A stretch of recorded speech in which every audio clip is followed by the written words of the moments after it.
Attention to all real estate investors. We have some really important information for you that you're not going to hear anywhere else about how your real estate closing transactions are going to happen.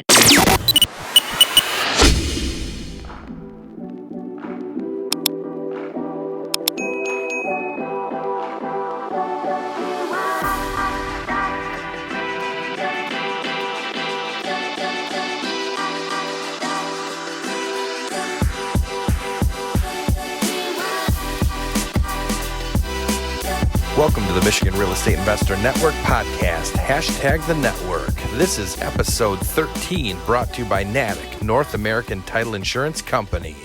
Hi, everybody. Welcome to another episode of the Michigan Real Estate Investor Network. And I am Erika Weichel, owner of Michigan Investment Title, and I am here with Michael Holden. He is with North American Title Insurance Company.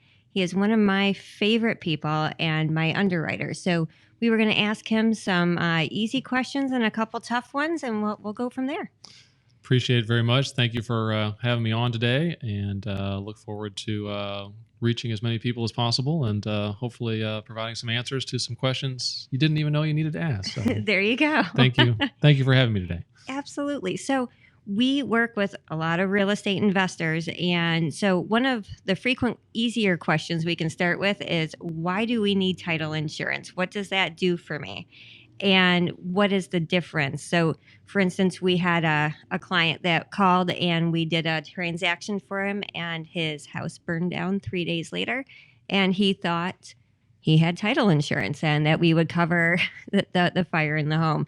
So there are different types of insurance. So what is title insurance? Why is it different? Why do they need it?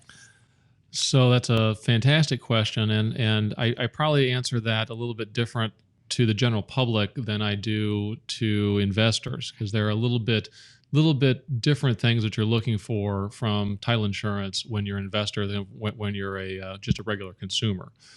In general, a regular consumer, we point to the idea that there are three pillars that make the real estate industry run, and those three pillars are find, buy, protect. And it's how do you find a house, and whether it's online or whether it's through going to an open house and talking to a realtor.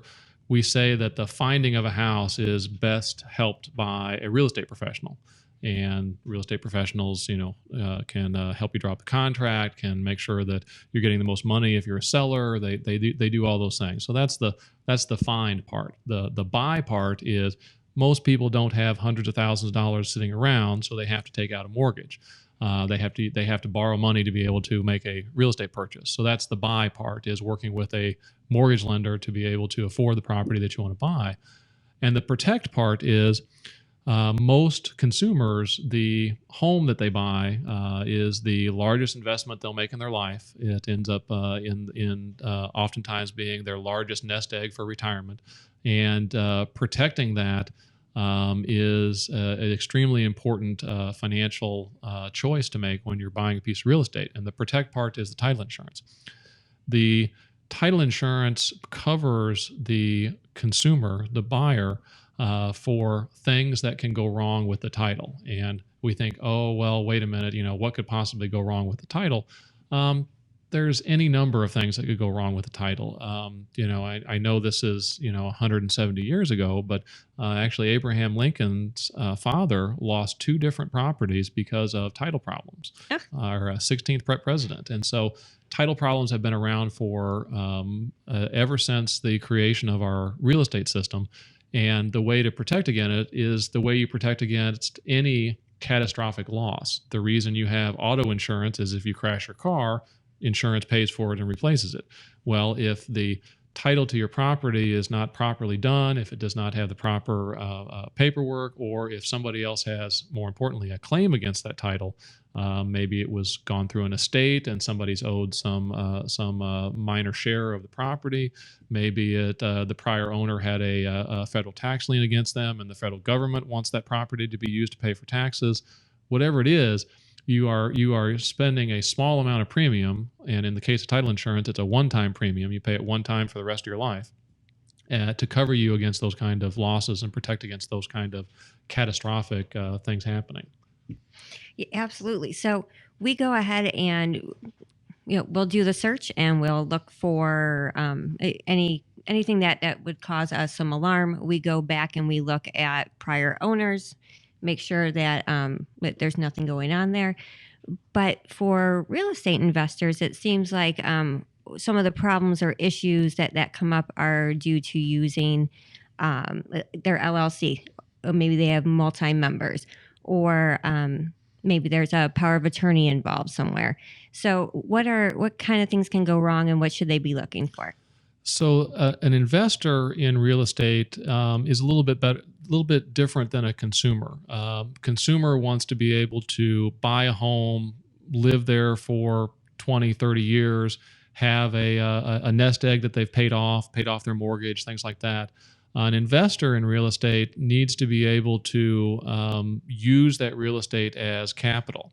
And what I mean by that is whether they are doing rehab work and they are flipping it, whether they are financing, putting some financing on that property so they can do other purchases, other real estate transactions, or maybe even if they're just purchasing it at a wholesale price and turning around and selling it at a retail price to make some money. They need to be able to turn that property quickly as collateral or as capital. And title insurance is the grease that makes it go fast. If you have a title insurance policy on a property, that instantly tells a buyer that the property is titled properly, can be sold, can be mortgaged, those kind of things. If you have title insurance on a property, it instantly means that you can go to a bank and you can finance it. And so for the investor client, having title insurance is just the guarantee that you're not going to get held up in whatever kind of transaction you want to do with the property. That's probably more valuable in the grand scheme of things as an investor than what a consumer uses title insurance for, which is peace of mind, knowing that nobody's going to come knocking on their door 2 years later and say, hey, this property owes $10,000 in taxes or something like that. Obviously, that's the same protection that's offered to investors with title insurance, but knowing that you can have the property in production, flip it, sell it quickly, those kind of things, that's the peace of mind that comes from investors by having title insurance. Yeah. And with our investor clients too. So it's kind of funny. A lot of them don't know the difference between a warranty deed and a quitclaim deed. And so we get a lot of people going, oh, well, it's fine. I'll just take a quitclaim deed. And they don't understand that means we're not insuring the transaction. So the difference is, and I think about it this way, is, when we're in Michigan, the land of cars. I love it up here because of that, and you get to see all kinds of wonderful cars on the road. I saw, just actually driving up here, I saw I was passed at a very high rate of speed by a McLaren, which is a little sports car that looks like a Maserati or a Ferrari or something, but. You see all kinds of cars up here, but I digress about that. But cars are important because when you purchase a car, you get a certificate of title from the state, and you are backed by the full faith and credit of the state of Michigan that says you own this car, belongs to you, there's no liens or taxes against it, all those kind of things. When you buy a piece of real estate, the government is completely out of the process for buying a piece of real estate. The only assurance that you have that you're getting the property that you think you are is the credibility of the seller. And so if a seller gives you a quitclaim deed basically says the seller has no responsibility whatsoever. Good luck, you're on your own. There's no guarantee about the status of title. And that's a little bit of a scary proposition to go into. A warranty deed from a seller says that the seller is going to warrant and defend the title to the property, which means they are going to stand behind the deed and say that I am transferring title to you. It's a valid title. There's no liens against it, those kind of things. But even in the case of somebody giving a warranty deed, there can still be issues. And that's why we buy title insurance, is because there is no, unless you're buying a piece of property from Warren Buffett or somebody real solvent, there's no financial backing. It's only as good as a lawsuit against the seller is going to be able to prove to be able to fix or fix the title. So that's why we get title insurance. You can get title insurance whether you're getting a quitclaim deed or a warranty deed, because title insurance is ensuring that you own the property, that there's no liens against the property, that you have the ability to sell, mortgage, convey, do however you want to dispose of the property you want to. That the property is marketable. That's a legal term. Marketable title means that it's a valid title against on that property. But regardless so when you buy title insurance, you are relying on the full faith and credit and the backing of the title insurance, not the full faith and credit and the backing of the seller to tell you that the title is correct. That's a very important distinction, right? That's correct. Yes. Yeah. So it's my family's been in the title insurance industry for 100 years. I love your story. Yeah, my grandfather started in the business in 1920. He was a 19-year-old apprentice in St. Louis, Missouri, and title insurance has changed just a millennium worth of change in that 100 years, and it's had its detractors and it's had its proponents, and I think in the end, what you find is the secondary market where you acquire capital for real estate mortgages would not be using title insurance if it wasn't the best alternative available. And it is the best alternative available. How do you protect your home from title problems? You get title insurance. Then you are transferring the risk of title problems to the insurance company, not to you as the mortgage company, not to you as the investor, not to you as the consumer.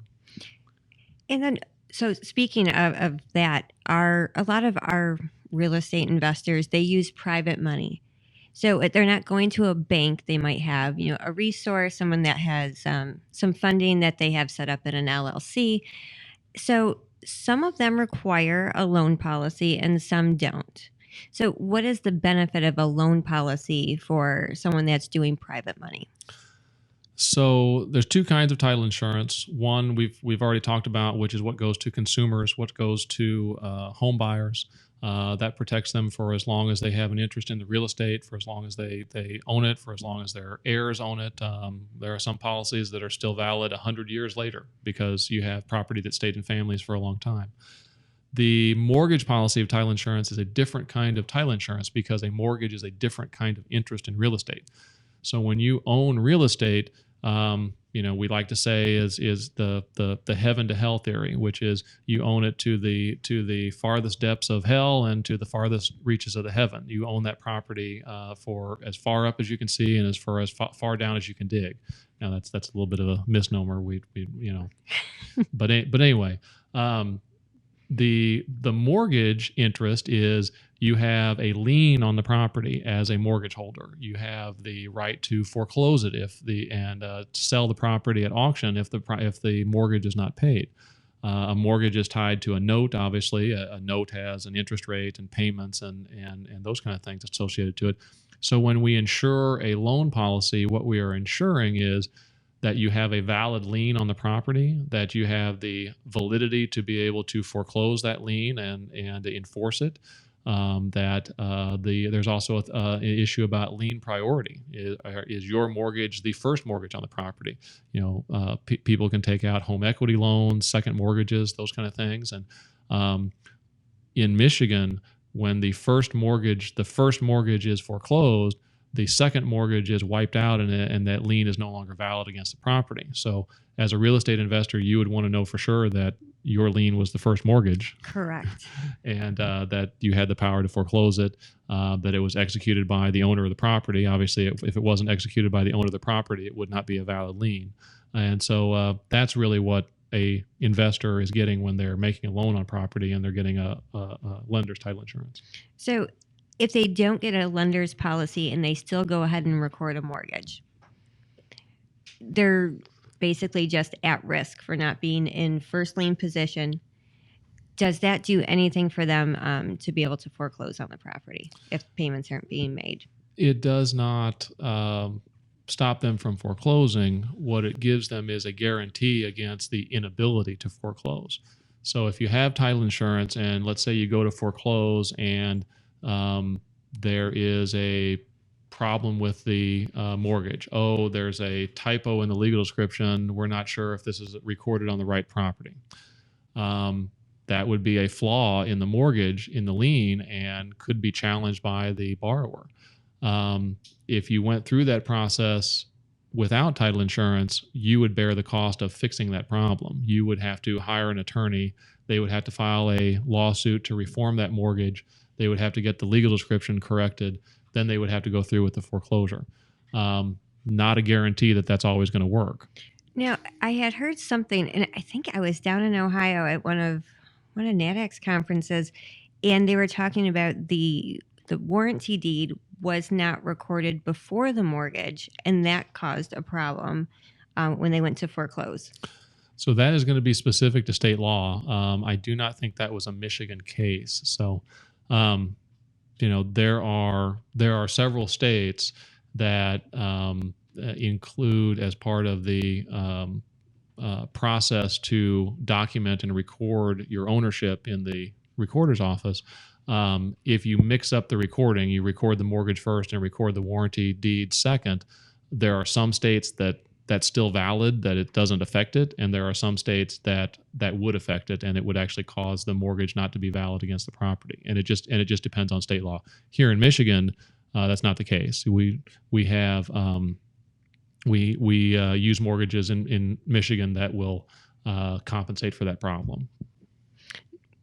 Which is good to know for Michigan, but again, another valid reason why to have title insurance. Oh, absolutely, yeah. I mean, if you're doing business in other states, if you're making loans in other states, you don't have to know the myriad of laws from that state. You get title insurance, you know you have a valid lien. It's financially backed, that it is a valid lien from the insurance company. You can foreclose it. You know you have the position of which the lien is in place based on your closing instructions. The other thing, too, that title insurance protects against is loss of funds in the closing. That's sometimes passed over, but in conjunction with issuing a title insurance policy, an insurance company will issue a closing protection letter that says that the funds are insured while they're in the possession of the title agent or the insurance company. So you know that you have safe funds whenever you're dealing with an agent of a title insurance company. Just another way of protection, not only for the real estate, but also the money. That's not something that people talk about at all. We issue these CPLs all day long, but nobody questions it. Yeah, so, it's just part of the transaction. Nobody says, why am I getting this? Well, true. And even the private lenders, they just want a policy, but a lot of them don't even know to ask for one, even though they're entitled to one. They don't ask for one. Wow. So it's just one more thing for them. It's another nugget, right? Sure, that's right. Right. So another thing we wanted to talk about were types of entities. So there are some real estate investors that will buy in their personal name, which is fine. There are some that do LLCs where they're a sole member or a multi-member, and then there are some with corporations. So each one we have to do something different for each one to be able to close and make sure that all of our ducks in a row. So can we speak a little bit to that? Sure. So corporations have been around since the late 1500s, early 1600s. Supposedly the first corporation that ever existed in the world was the East India Company. Was formed in England by a charter of the king. And the unique thing about corporations is this is an entity that is created by law that has shareholders. That is the definition of a corporation. And so corporations today are the same thing. They are an entity that's created by, that is allowed to be created by Michigan law. To create a corporation, you file the necessary paperwork with the Michigan Secretary of State, and the corporation will have shareholders. Corporation can have one shareholder, or a corporation can have multiple shareholders, and a corporation can have shareholders that include individuals, include other corporations, include other entities like trusts or LLCs or things like that. So anybody can own stock in a corporation. Now we think of, stock in a corporation today is like the stock market, where you can, go on some online site and buy stock. But most of the corporations that we deal with in real estate are not big publicly traded companies. They are privately held. They have, 2, 3, 4 shareholders, things like that. So privately held corporations have to act through a board of directors. In Michigan, a board of directors, I believe, has to have at least 2 members. So there has to be documentation that says who the board of directors are. All right. Sometimes that's in the form of an affidavit. Sometimes that's in the form of a resolution from the board of directors. Sometimes that's in a statement from the secretary of the corporation. It can come in a lot of different forms, but corporations are allowed to act. And when I say act, I mean purchase real estate, mortgage real estate, sell real estate by their board of directors.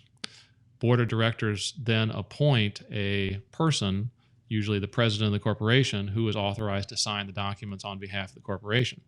That's where the title company comes in, is because they have to verify all that. If they're going to get a deed from a corporation to sell a piece of property, they have to verify all that information. The board of directors, that they've given proper authority for the transaction, that the president is authorized to sign the documents, and that the transaction can take place. And that's not in some document repository somewhere. That's not at the Secretary of State's office. That's actually documents that have to be created and provided by the corporation. Yes. So we always have to ask for these things. Yes. And then, we get a lot of, some people that do these transactions on a regular basis, they will have these documents readily available. But it's funny because some people will just create a corporation and they have filed their paperwork and they look at me like, I have no idea what you're asking me for. Right. So, I mean, again, it's a reason to maybe get an attorney involved, especially with a corporation, especially when you're dealing with shares. Sure. Oh, absolutely. So if we moved on to an LLC, so, I mean, you can be a sole member LLC. And we see that quite often, but now a lot of people are kind of pooling their monies together. Sure. And they're doing a multi-member. So an LLC is a more recent creation. It's not as old as the corporation created in the 1500s in England. An LLC is a creation of state law, and all 50 states now have an LLC statute that allows for their creation. The LLC stands for Limited Liability Company.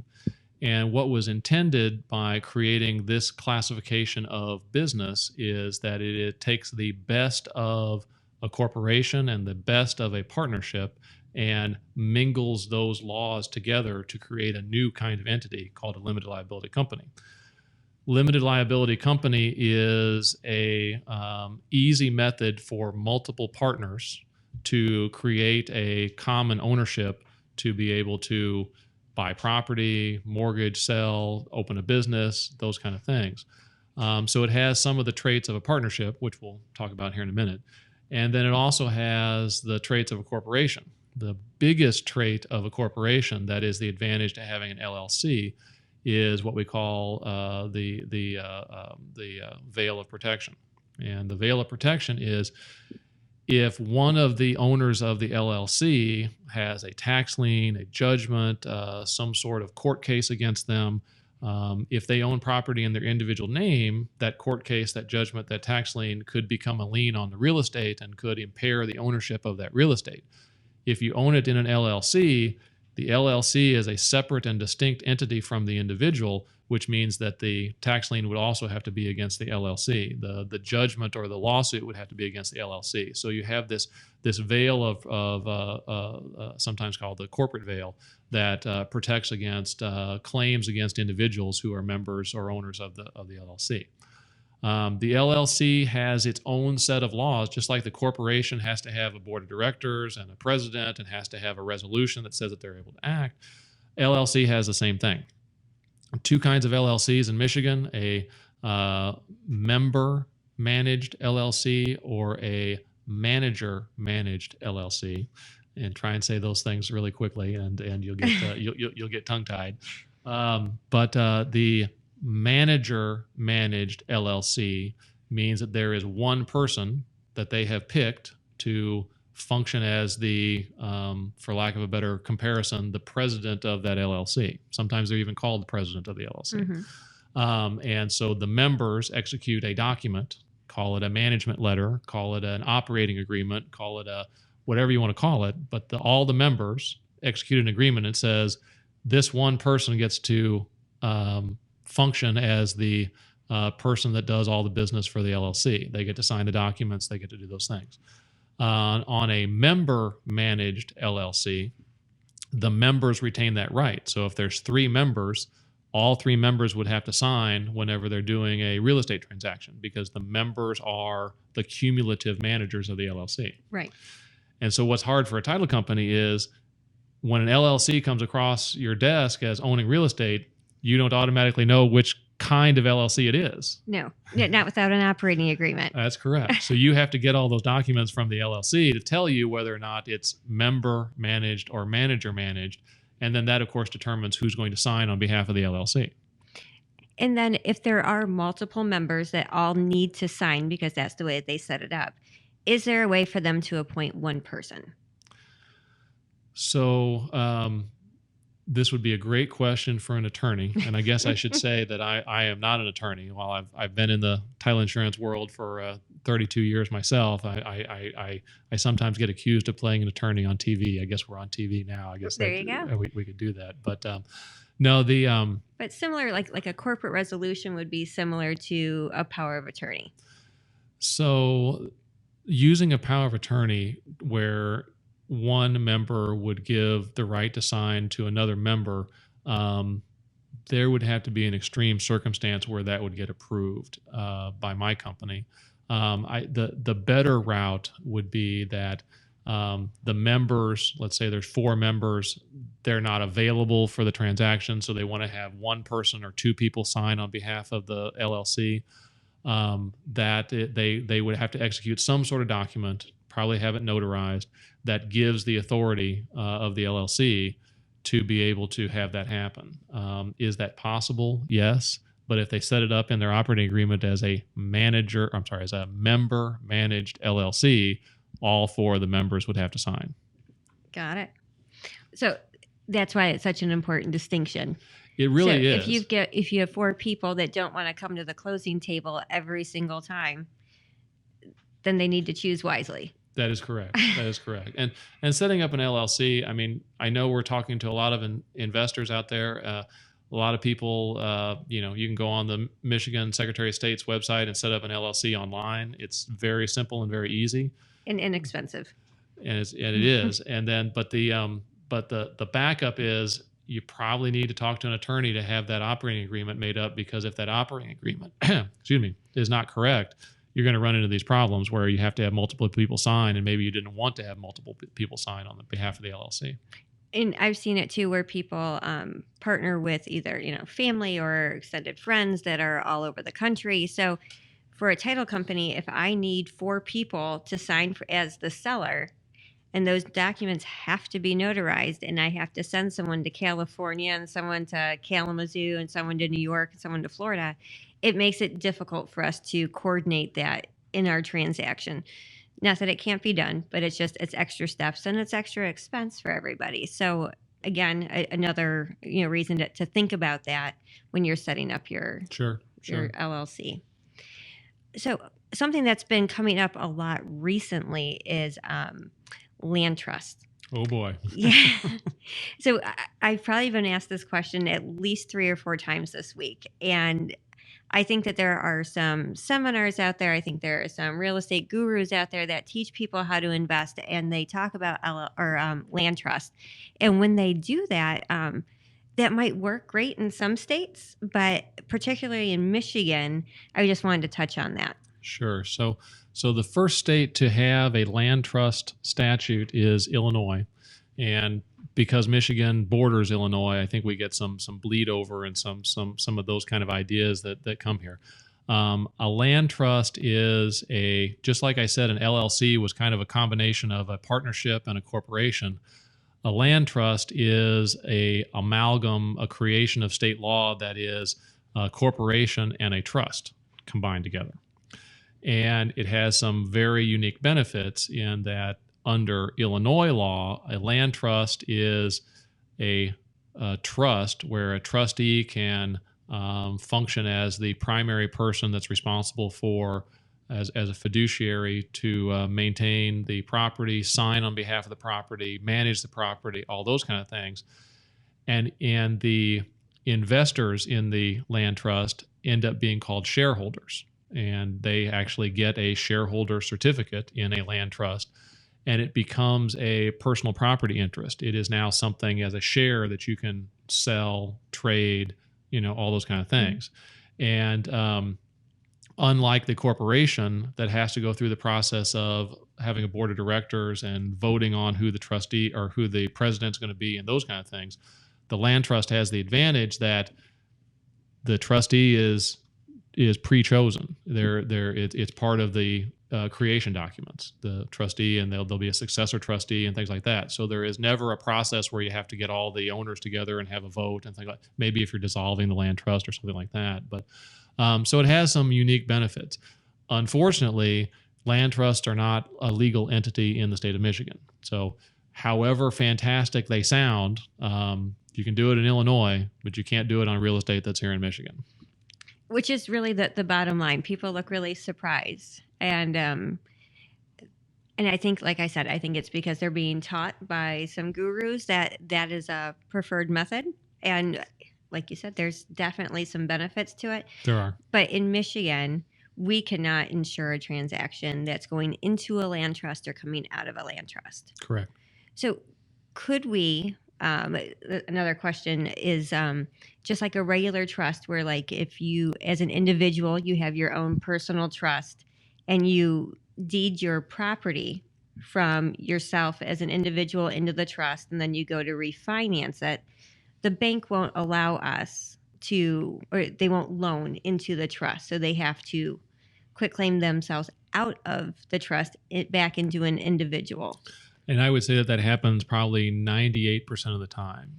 There are some trusts that Fannie Mae and Freddie Mac will accept. They're usually living trusts that have a husband and wife as the co-trustees. It's usually only on 80% loan to value loans, so they're conventional type loans that are going to be sold on the secondary market. So there are some exceptions to that rule, but you're absolutely right. The vast majority. If you have your property in a trust, you go to refinance, the banks can probably want you to take that property out of the trust, execute a mortgage as your individual, and then go back into the trust afterwards. A little bit extra paperwork that has to happen to do that, but that is so that not because the property is uninsurable or anything. A trust can execute a mortgage. The trustees act on behalf of the trust. The problem is that lender is packaging that mortgage to sell it on the secondary market. And you can't have 999 mortgages that are executed by individuals and one that's executed by the trust and package those together and be able to sell them on the secondary market, because that would be a non-conforming loan within that pool. And so there's those kind of issues that go on with that kind of thing. But a trust is a valuable estate planning tool. I know a lot of people use trusts for making sure that their property stays in their families. I have my property that I personally inherited from my grandfather came through his trust. It was he had a trust set up for himself and my grandmother, and when he died, my grandmother became the trustee of the property, and then when she died, my mother and my aunt became the trustees of the property, and now I'm the third generation. That trust has been dissolved because when my mother passed away, the trust ceased to exist, and the property was transferred into my name individually. And so trusts are a great estate planning document that can make sure the property stays in the family. That's another good thing to know, right? That's right. That's right. So more on the advanced level, I wanted to go over FERPA. Oh, yes. So this is something that we commonly see put in a purchase agreement, but generally the numbers 300,000 sit next to it. So people don't realize what FERPA is, and they generally assume that it only applies when the property is over $300,000. But we've run into lots of situations with much lower price points where it does apply. So I'll let you kind of dig into that one. So that's why I did pull up my computer, because FERPA is, for those that don't know, FERPA stands for the Foreign Investors in Real Property Tax Act. The first version of that was passed in 1980 by the federal government. And the purpose of FERPA is it enables the Internal Revenue Service to collect tax incurred due to a real estate property sale by a foreign person. And a foreign person can be an individual, or a foreign person can be an entity, an LLC or a corporation or a trust that is owned by a foreign person. So it has many facets about it. So the first question we need to ask is the seller a U.S. person? Well, a U.S. person is an individual who is a United States citizen, born or naturalized, or they are a person that has legal status. They have legal residency in the United States, and that usually means they have a green card, permission by the United States to work and live in the United States. So first of all, that's individuals. Now, a corporation. If a corporation is deemed a U.S. person, if it is a domestic corporation, meaning the corporation is created under the United States. However, if a foreign corporation has previously elected to be treated as a domestic corporation for tax purposes, the foreign corporation may provide the prior to the closing the exemption from the IRS, the letter that you get from the IRS confirming that you are choosing to be taxed and treated like a domestic corporation. So you could have let's say we already talked about the first corporation ever being in Britain, in England. Let's say you have an English corporation that wants to do business we're in Michigan. Let's even say something easy like a Canadian corporation that wants to buy property here in Michigan. As long as that corporation has gone through the process of registering with the IRS and confirming that they want to be treated for tax purposes as a domestic corporation, they're considered to be deemed a U.S. person. So they're now excluded. If you're a United States citizen or a U.S. person, you are excluded from tax. All right. So let's talk about partnerships. And partnerships include a wide range of joint ventures, limited partnerships, syndicates. What we call a syndicate is a name for partnership from other countries. Partnership must have at least 2 members and must not be classified as a corporation. A partnership is considered a U.S. person if it is created or organized in the United States. Limited liability companies, they can be classified under FERPA as a corporation, as a partnership, or as a disregarded entity. Disregarded entity is a tax term. And so we're talking about the IRS treating you as a disregarded entity. That means that your taxes are paid on your individual tax return rather than as a separate LLC tax return. So, and of course, trusts, I'm sorry, go ahead. Okay, can I go back to the LLC? Go ahead. As we were talking before, if there's multiple members, so is it the LLC itself that has to be just registered with a EIN number, or is it the actual members themselves? Because we have a lot where they are out of country and they form a U.S. LLC. So the status will depend on whether the single member is deemed a U.S. person. If it's a single member LLC, if it's a multi-member, analysis must be made on each individual that is a member of the LLC. If it is a single member, you just identify whether the single member qualifies as a U.S. person. If it is a multi-member, you have to make sure that each person is a individual who is a U.S. person. If one of them is not a U.S. person, that is going to trigger the tax potentially. And again, I say potentially. We're not, the title people are not the ones that decide whether or not it's the tax. The IRS decides whether or not it's taxed. We are just trying to prevent the buyer from having to pay that tax when we bring up these issues, because the buyer is the one who has the legal responsibility to pay the tax. Not the seller of the transaction that's getting the proceeds at that time. It's the buyer that is responsible. That's absolutely right. And it's so backwards from everything else that we do, is because I'm buying a piece of property from you, you're a foreign person, the IRS makes me responsible for identifying you as a foreign person and knowing whether or not to pay 15% of the money that I would have paid you to the IRS as withholding for tax. Right. It is backwards. It really is. It really is strange.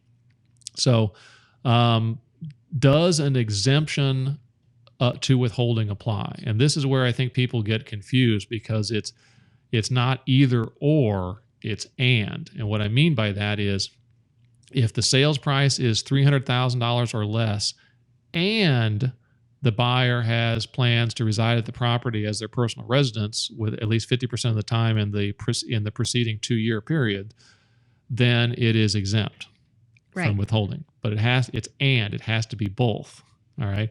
And I have a little schedule here to kind of let us understand. So if the property is under $300,000 and it's going to be used as the buyer's residence, the full exemption applies and there's no tax to be withheld. If the property is between $300,000 and $1 million, and they're going to use the property as their buyer's residence, a 10% withholding applies. All right. If the property is 0 to $1 million and it is not the buyer's residence, a 15% withholding applies.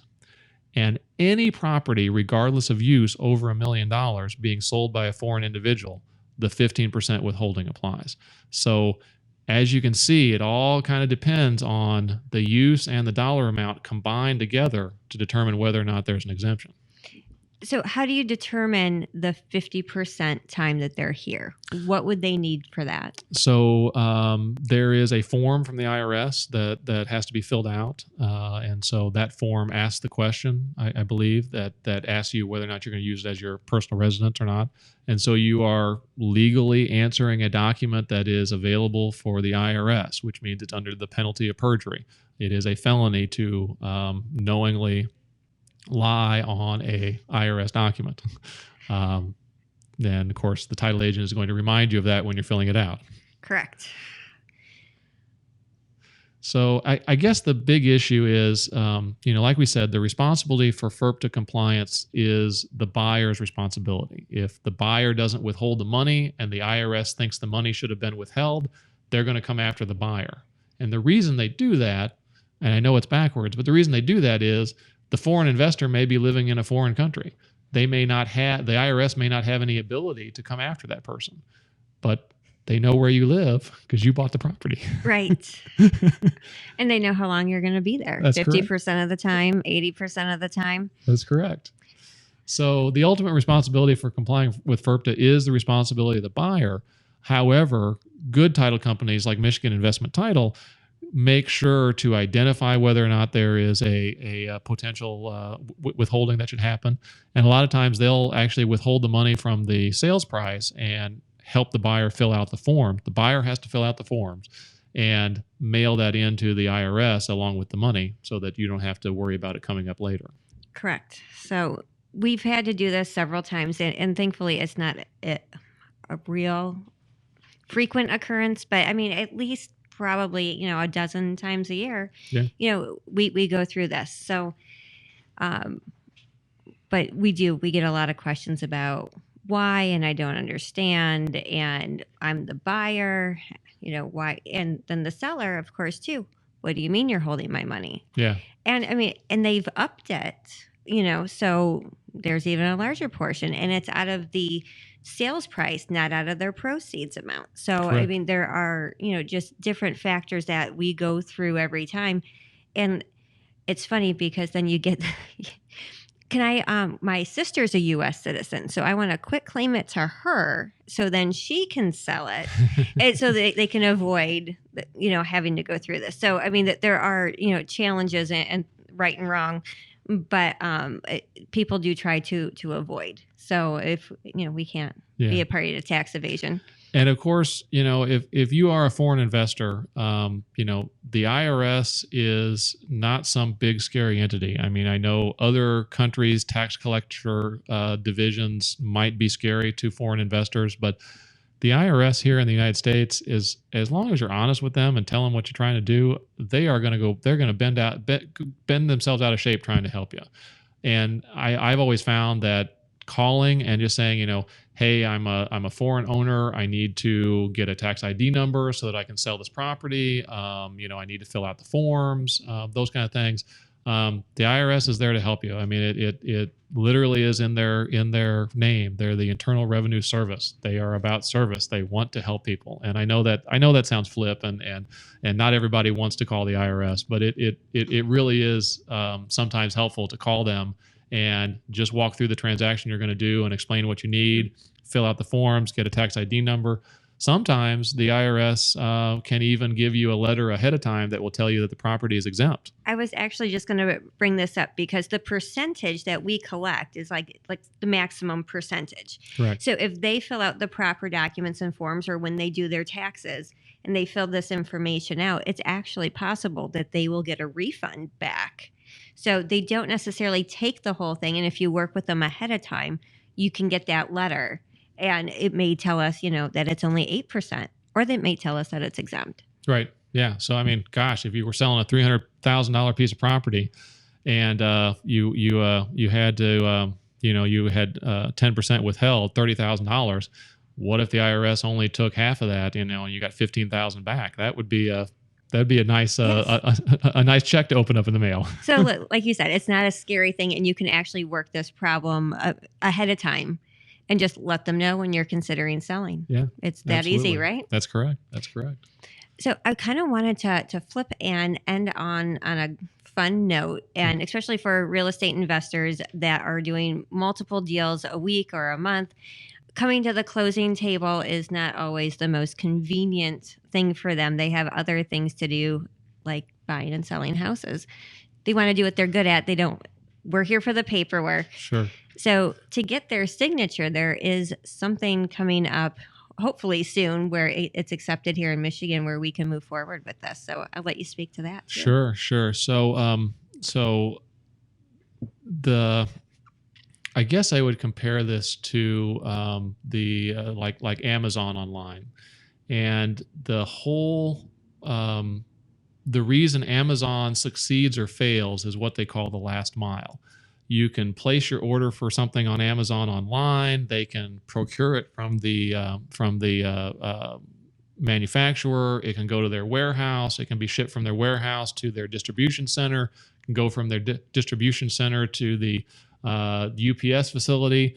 And it's the last mile from the UPS facility to the person's house that matters, because if that doesn't happen, nothing else matters. Everything else fails.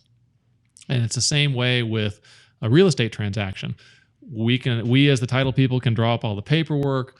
We can take care of all the debits and credits for the money. We can make sure the title is correct. We can issue the title insurance, but it doesn't work if you can't get the person to sign on the dotted line to finish the transaction. That's the last mile in title.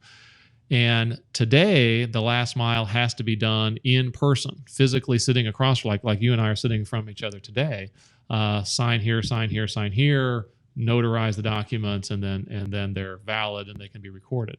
The idea behind doing them electronically is, instead of sitting face to face, there would be a use of technology to where we would have some sort of FaceTime call or a Skype call or something that we would be able to communicate face to face over a computer terminal, and we would be able to sign the documents electronically. Sign them with your finger on the screen, maybe with a mouse or something. Could even use your phone at one point to where you would sign with your finger and hit approve or something like that. So that is the technology that is being developed. And Michigan is one of 20 states that has gone ahead and passed laws to regulate how that kind of online interface transaction can happen. And right now, the Secretary of State is in the process of promulgating rules so that there are rules associated with what kind of technology you can use to do this kind of transaction, what kind of notary can notarize these transactions, those kind of things. And so when those rules are finalized, probably next year, 2020, real estate investors should be able to use a title company like Michigan Investment Title to do their closing. But on top of that, do their closing in an electronic format to where you would just take a call on your phone, press a couple of buttons, say, yes, that's me, verify my identity, and be able to sign right there online without having to come to the office. Well, let's talk a little bit about the differences too, because some people, will say, well, can't you just take DocuSign? And we can't. I mean, especially documents that need to be notarized. So, I mean, we have a duty and a responsibility when we notarize a document to ensure that the person that is signing is in fact that person. So people could have a fake ID and present it to us at the closing table. But, we look at signatures, we look at certain things, and hopefully everyone is being honest and truthful with that. But with when you're doing it online, how you don't know. Correct. So how are they securing this? And so why is it different from DocuSign, and why is it taking so long? So the idea is those documents that have to be notarized by a notary, we're moving that notarization process to an online. So if you're familiar with DocuSign, if you've bought a piece of real estate, a lot of real estate agents use DocuSign to have you sign the purchase agreement. Perfectly acceptable, perfectly normal. There's no notary involved. Whenever you're notarizing the documents, the mortgage, the deed, any affidavits that have to be verified by a notary, those documents, moving those to the online world is going to include the component of how do you communicate with the notary, how does the notary add their electronic signature, and how does the notary validate the identification of the person that they're looking at.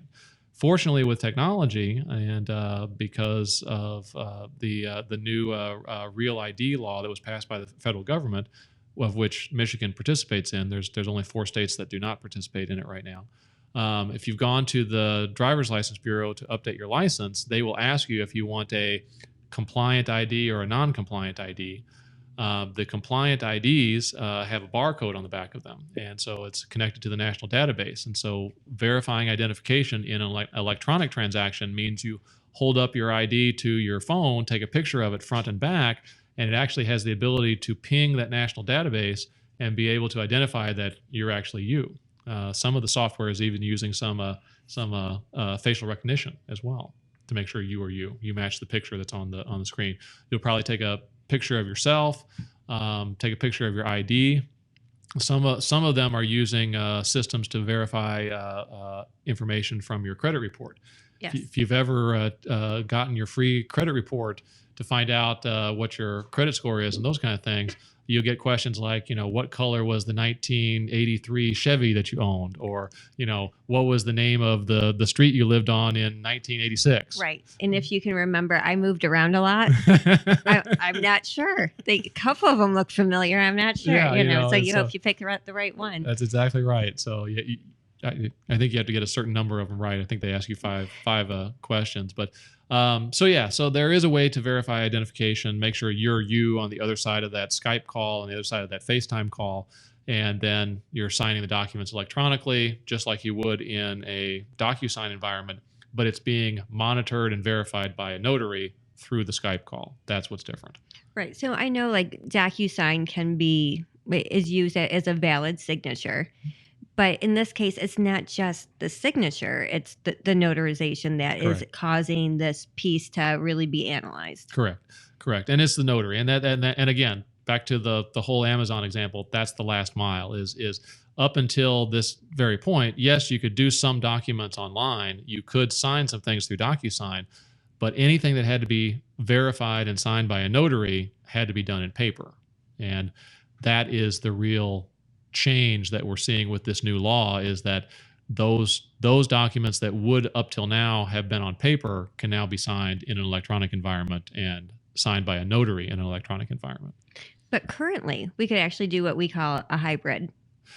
Correct. So today we do a hybrid. So a hybrid closing means some of the documents are electronic and some of the documents are not electronic or paper.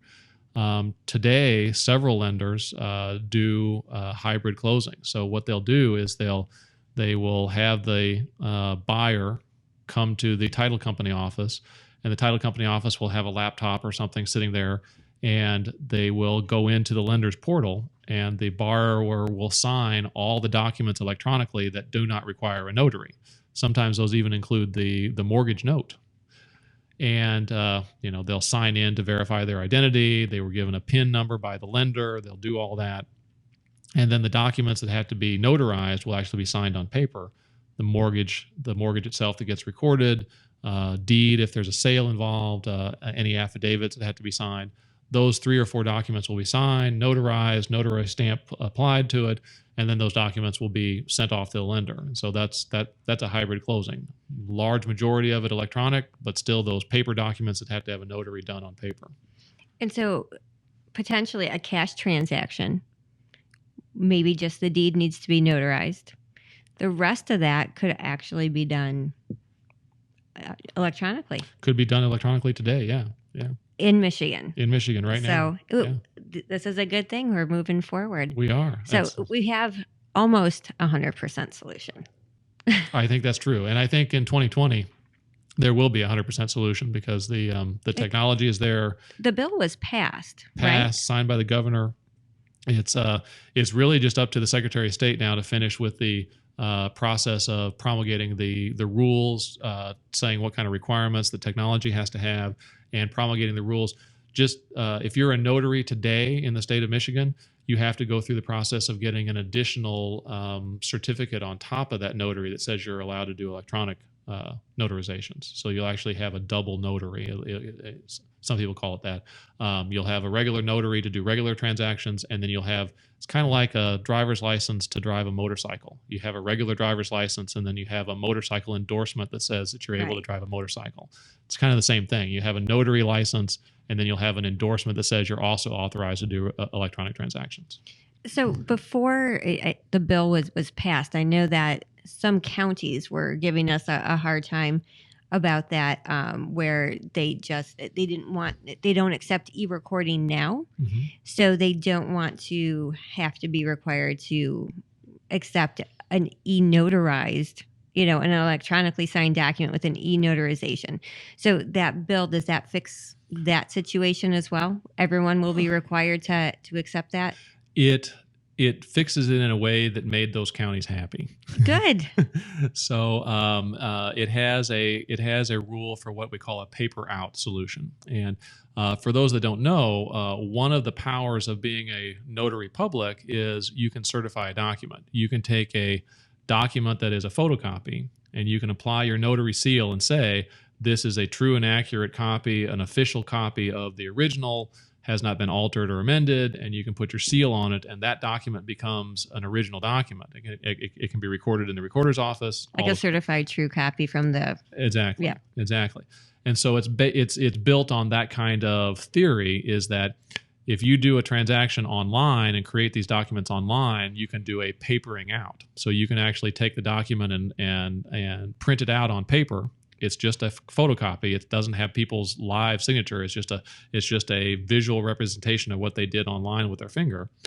And then you can apply a notary stamp to it and a live signature as a notary, and then that document will be able to be recorded in the recorder's office that does not accept electronic recording. Papering out, it's not the most efficient way to do things because it defeats the purpose of doing it all electronically if you can't send it to the recorder's office electronically. But at least it'll allow those transactions to happen and not be held up by a county that's not accepting them. Yeah, and a lot of the counties that don't accept those are smaller counties or less population. They don't do as many transactions. Maybe they haven't found the benefit of e-recording as of yet. So it provides the solution. Correct. Yeah. So, and it's going to be a brave new world in the closing business in 2020.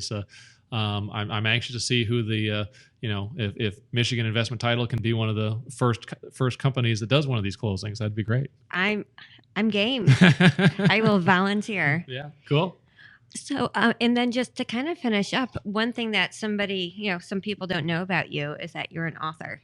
I am. I appreciate the plug. Of course. I published a book in 2014 called The Ramblings of a Title Man.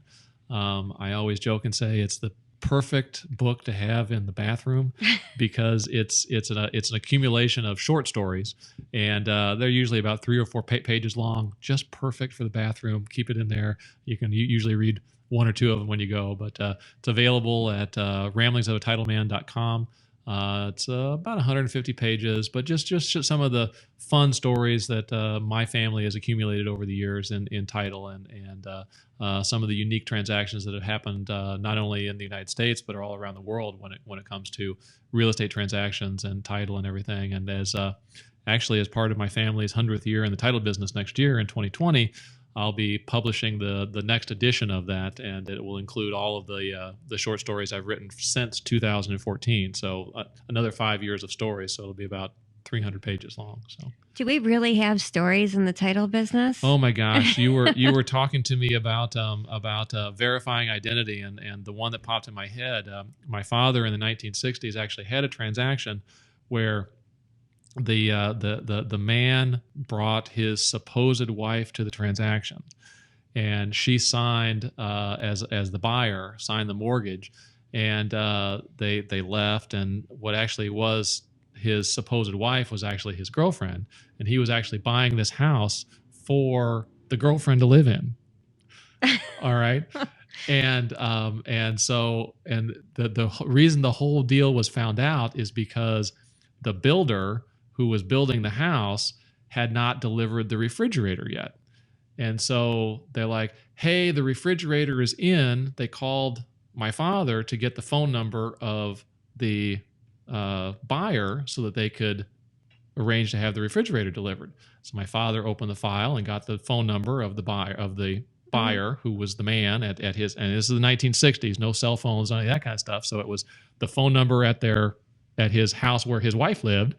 And my father called the house where the wife lived, and he's like, hey, I want to let you know the builder has your refrigerator ready for your new house. They want to deliver it this afternoon. Are you going to be over there? And of course, the wife said, what new house? Oops. Yeah. So that one was discovered, and of course that deal fell apart, and I obviously I think that resulted in a divorce and all those other kind of things. But yeah, verifying identity is a important part of fraud prevention in our industry, and so it's happens more often than you think. It does. It absolutely does.